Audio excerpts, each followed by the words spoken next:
Hello, how's it going? Bored now here with you with a special movie review, and this is a film I've been to see tonight at my local picture house. It's a very limited release, but it is a recent film release anyway. In fact, it came out the last sort of couple of weeks. It came out I think just after Christmas or around about Christmas, but a very small art house release which I've just seen, as I said, at my local picture house. So I was really impressed by it. I was really taken aback, really compelled, and I thought it was a film that's really worth your attention and worth me doing a review of. So I've sort of come back off the cuff and decided to do a video with a review. And the film, as you'll see, is called So Long My Son. It is a Chinese film. It's a bit of an epic, as in it's 3 hours long, roughly 3 hours, 185 to be exact, but it is an epic running time. And I mean, I know sometimes with foreign movies, obviously when you have subtitles, it can be a struggle to keep focused for 3 hours, when you're basically doing double the work, having to concentrate on the subtitles as well as the film, which I do get. But I mean, it's a testament to this film, and it was just so well done, just so well directed and acted, and just had a brilliant story and fascinating themes, and it was just so compelling and powerful. Then it just held my attention throughout, and it didn't feel like 3 hours, which is a testament to the film as well. It felt like, I say at the most, like 2 hours, maybe just over two. That's what it felt like. It didn't really feel like 3 hours at all. I was just swept up in the world of the film and the characters, and it's just such a profound, vivid film. It's really one of these gems that you see a lot coming out of Asia and China and that sort of territory. They just have such a unique sort of conveyor belt, really, of tremendous little film. Just so many gems when you think of some of the horror movies that have come out of Japan, China, Asia, as I said, or you just think of some of the dramas, some of the other things. I mean, a film like a sci-fi movie like Save the Green Planet, which is a really different and distinct film. So I mean, a lot of times, I mean, it's such a big market and such a big film industry, but a lot of times so much goes under the radar, and only a small proportion of the films from Asia get released over here. So when something like this gets a release, albeit a very limited one, it's really worth seeking out and checking out. So before I go any further, I'll make it clear then this is an absolute thumbs up. This film is absolutely amazing. I think it may be a perfect film. It may well be a masterpiece. And I mean, the director's name I'm going to struggle with, quite frankly, but it's Wang, and then it's Sanshu.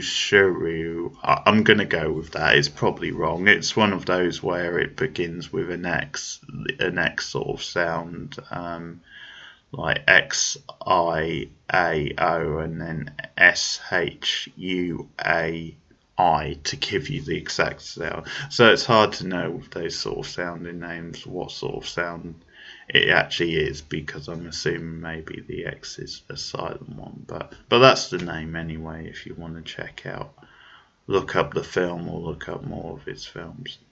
But So Long My Son, it's this 3 hour film. As I said, it's like this deeply personal, poignant drama, because it depicts, the results and the consequences of China's one-child policy, and it follows like this particular couple, and the film spans many decades. It starts in the 80s, and it goes all the way up to present day, but it jumps back and forth at various times. And so we see them as they struggle with the consequences of that and the impact on their family, and how at one point one of their, well, the son that they have sort of goes missing, and then they try different ways to have a new one, and they try and kind of stretch the law or try and avoid the law, if you so they go on the road at one point. They keep moving about so they don't get caught. And you get this really complex sort of family tree and all these different aspects. I mean, at one point the father or the husband sort of has like relations with this girl, who he's, has grown up and been like, he's been like a protege to her, really, because he works in a factory, and she was like a sort of a young student when she started, and he trained her up in the factory. And there's a real personal connection to like his relationship with her, almost a father-daughter type thing.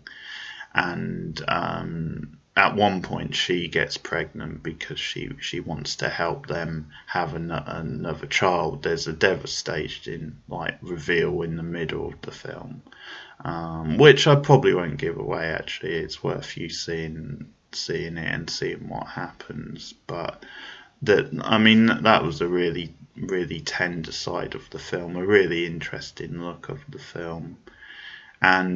But it is very political. It's very unflinching in the politics. It really goes deep into it, and just the consequences of the madness of a one-child like policy. And I think it's really great because it does really unpack all the different ramifications, all the psychological ramifications, and how such ideas, such policies can just have this lasting effect, not just on one or two people, but a whole series of people. You get a whole collection of characters in this film. It's really finely acted. I'll talk a bit about the politics for a start and the way that plays out, because a portion of the film is set in this factory, and I really like the sort of feel of the relationship with the young girl, and as she slowly grows up, and the husband, because obviously for the absence of children, because they're restricted and they would like more children, she does become like a daughter sort of figure. And there's this really sort of beautiful kind of relationship where at one point she goes on and she gets a higher education, and she goes on and gets a very, successful, I think she's a teacher, it turns out. And I really like how she's so humble and never forgets him, and kind of says, you really helped me giving me that job in the factory and training me up. And it's sort of played as a bit of a lighter moment, because he sort of makes a joke out of the fact that she's kind of saying, well, yeah, it was just the money that was a gateway to my education, and it's sort of a light-hearted moment between the two. But that's such a beautiful relationship, and it's something the film does really well, because it sort of turns it where you do see the human side of it. You do see this really complex sort of relationship, this really touching relationship, and also how accepting his wife is of the whole thing. The fact that it is a way for them to potentially get a child. But I think it touches on something which is kind of unique to China and to the culture over there, is this idea of a family, and just how families are just so sacred, and the sort of bonds, and how this girl is, in a lot of ways could be seen as this is a very dodgy sort of relationship, or I mean, it's not actually a romantic relationship, just the fact that there is this personal connection, and she decides to help them out to have another child, even though it's not their own, and that's something the film spends time with as well. You know, the fact that he keeps saying, or he says at one point, it's never really the same if it's not actually your child. Um, and it's just very moving the way the wife is so positive about it, so upbeat and so supportive. You know, she never really makes a judgment, even if there's a temptation to, even if there's kind of thoughts in her head, you know, then it might not be, then this is a bit out of the ordinary. And you know, she does have some resentment. Maybe if she does, she never expresses it. But I think this theme of family and life and just see, it's a really interesting film because of how poetic and how beautiful and how at times positive it is. And there's no doubt about it, it's a very hard film at times. It's a very emotional film, and it is bleak in many ways. I mean, I'm not going to go into too many spoilers actually, simply just because there are really some dramatic turns in the film and some big revelations, and I think it might be best for you just to watch the film and to see those unfold for yourself. Um, but yeah, at the same point, it does have this gentle touch to it. It does have lighter moments, or it does have moments where it does stir you emotionally, and it's actually, the characters are very touching and very enjoyable to be with. They all have like interesting sort of developments. And I think also the way the film uses pop music, and this is something about like Asian cinema.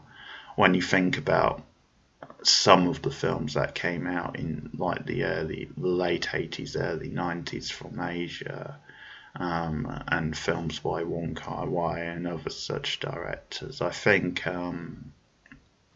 there is something really unique about how they use pop music as a way to subvert certain scenes and to sum up certain emotions. I mean, there's a scene in this film where they're sort of at a disco, or some sort of a, yeah, I guess you'd say it's a disco, and it's sort of after this really devastating event has happened, and it's like a factory type thing too. Um, and it comes after this devastation, so the sort of main characters come into the disco being quite sort of downbeat, and the messaging of the lyrics of the song during that, when you see them dancing, and that is kind of, it's almost like opposite of the situation, so it's very subvert. But then at the same time, in the next sense, there is like this camaraderie where they're sort of dancing along, they're doing like, you know, whatever, the conga or whatever to this song, and it's a truly sort of upbeat sort of scene. So it does show the sort of kind of the courage of the characters, and their sort of determination to come together and have a good time no matter what. So I think you do get lighter touches like that, but there is something quite profound about the way music is used in the film. It really subverts things and gives this powerful irony, I think, to some of the scenes. And I mean, some of the political moments, like the stuff in the factory, it really doesn't hold back. It really goes for it. It's really very. Some of those scenes, I think the film as a whole, it's just so natural. It just plays out. It's long and it's drawn out, but in the most like organic, natural sort of way. It's absolutely beautiful. Um, it takes its time with scenes, it takes its times with conversations and interactions. It's beautifully observed.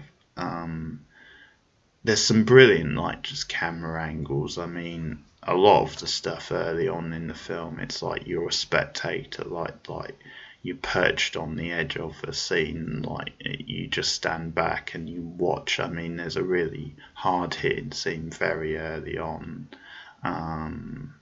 which is, one of the political moments to do with the one child policy and just the devastation. There's a scene at one point where they're where the couple, the woman in particular, is carted off because they've been found out by the state. And that's a really grueling, sort of devastated scene, the way that sort of plays out. And I think it's scenes like that where the camera linger in and sort of playing out as if it was, real life. I think it really benefits the scene. It really gives it this extra sort of edge and this extra, like, atmosphere and mood.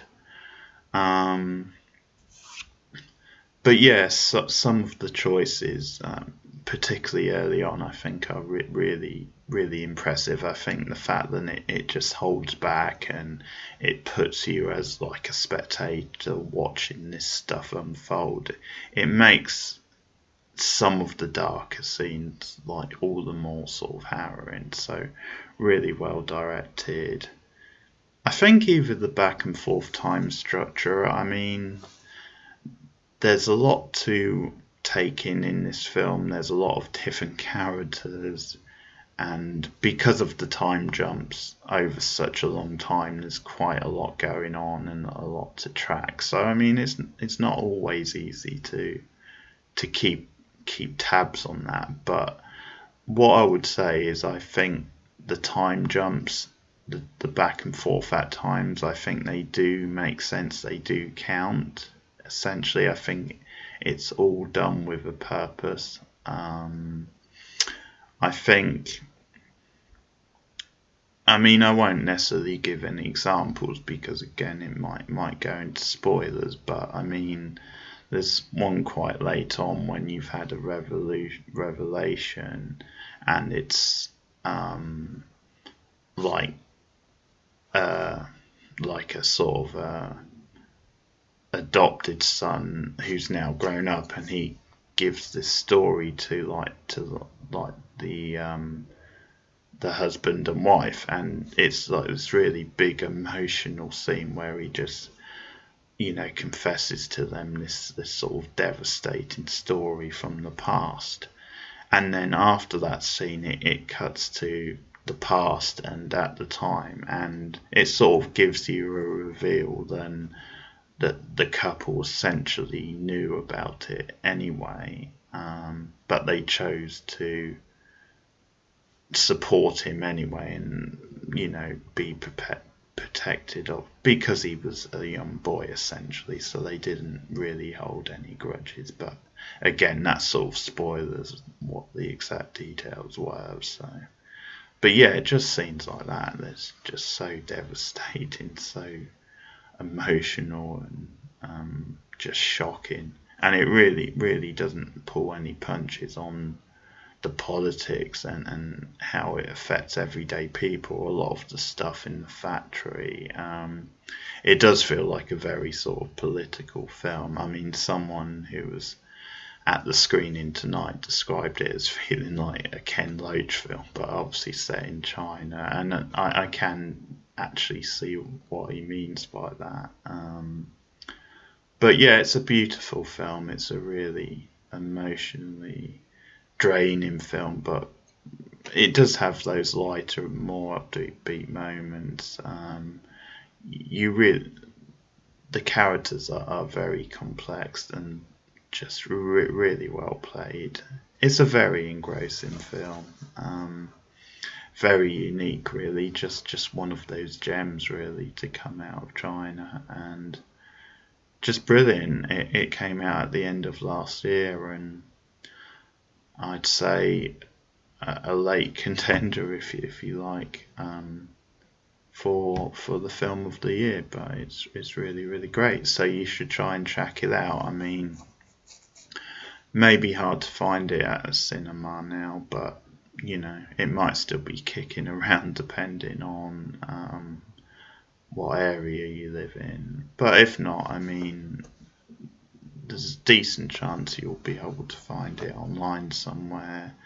If not, not too long probably till it comes out on DVD. But it's definitely a good one to see at the cinema if you can. The music was very good as well. Not just like the use of pop music, as I said, which was unique, but the actual score as well was really, really beautiful. So yeah, a great one to try and track down, a real gem. I highly recommend it. Soul on My Son. And as far as ratings go, I'm going to give it a perfect 10. 10 out of 10. I think it's a tremendous film. Yeah, so if you can find it, that's great. But anyway, that's been my review of Soul on My Son. And it's one I'll definitely be rewatching at some time. And we'll look out for more films by the same director. But if you have seen the film, then please let me know your thoughts in the comments below. Even if you haven't, then let me know your thoughts. But hopefully, yeah, this will introduce some of you to what's a really great film. So yeah, like and subscribe if you've never seen the channel before. If you want more film reviews like that, if you want more TV content, more list content, and all the various things, you can get me up on Twitter at Keith Beard. If you look that up, you can find that in the description, the link, and also check me out on Facebook and also Letterboxd. Links are in the description. But thanks for watching this review. I'll see you guys again soon. Goodbye.